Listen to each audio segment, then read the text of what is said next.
Problem है। दीदी रात को नींद ही नहीं आई, नई जगह थी ना, और मन में थोड़ा डर भी था कि सुबह आँख नहीं खुली तो।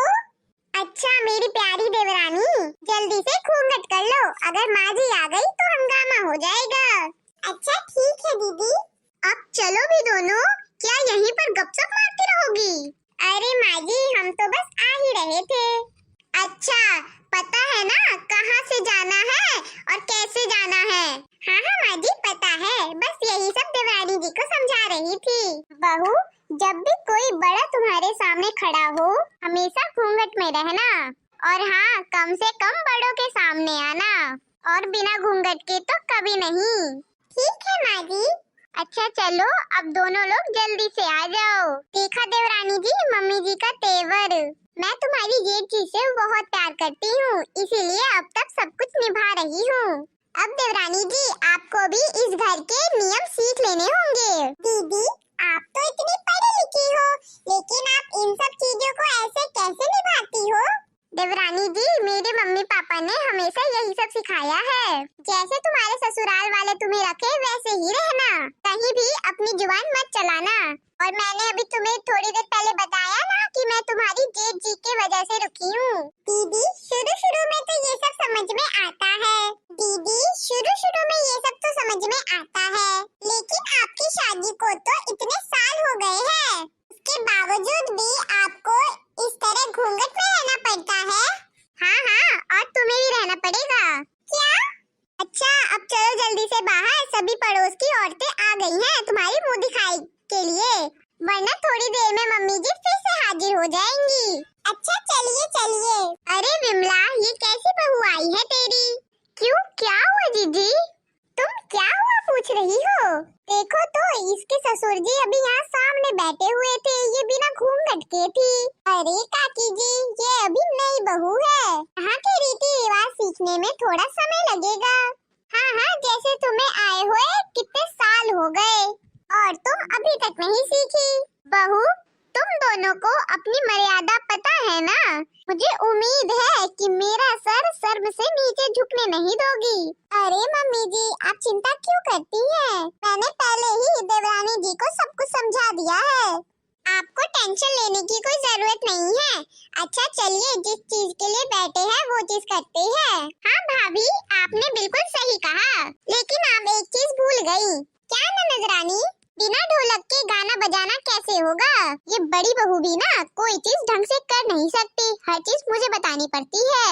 जा अब जल्दी से ढोलक लेके आ। सॉरी मम्मी जी भूल गई, अभी लेके आती हूँ। चलिए ढोलक तो आ गई, अब आप लोग नाश्ता भी कर लीजिए। काकी जी आपके लिए मैंने ढोकला बनाया है, क्योंकि आपके दांत नहीं है ना। बड़ी बहू पहली बार तूने कोई बहुत अच्छा काम किया है, वो भी समझदारी वाला। चाची बहू तो बहुत सुंदर ढूंढ के लेके आई हो, सुंदरता में आगे है या हर चीज में आगे है? अरे ननद रानी जी हमारी देवरानी को ऐसा वैसा मत समझ लेना, ऐसे मजाकिया गीत सुनाती है ना कि सुनने वालों के पेट में दर्द होने लगता है। अच्छा ऐसी बात है क्या? तो हम भी तो सुने भाभी के गाने। भाभी हो जाए फिर कोई बढ़िया चटक मटक गाना। बिट्टो रानी सुनाने को सुना दूंगी, लेकिन ये मजाकिया गीत है, आप लोग बुरा मत मानना। अरे भाभी हम क्यों बुरा मानेंगे? बड़े फैशन में रहती हमारी बुढ़िया, बड़े फैशन में रहती हमारी बुढ़िया, हमारी बुढ़िया हमारी बुढ़िया, बड़े फैशन में रहती हमारी बुढ़िया, बड़े फैशन में रहती हमारी बुढ़िया।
देखो पेप्सी पीवे हमारी बुढ़िया, देखो पेप्सी पीवे हमारी बुढ़िया, बड़े फैशन में रहती हमारी बुढ़िया, बड़े फैशन में रहती हमारी बुढ़िया।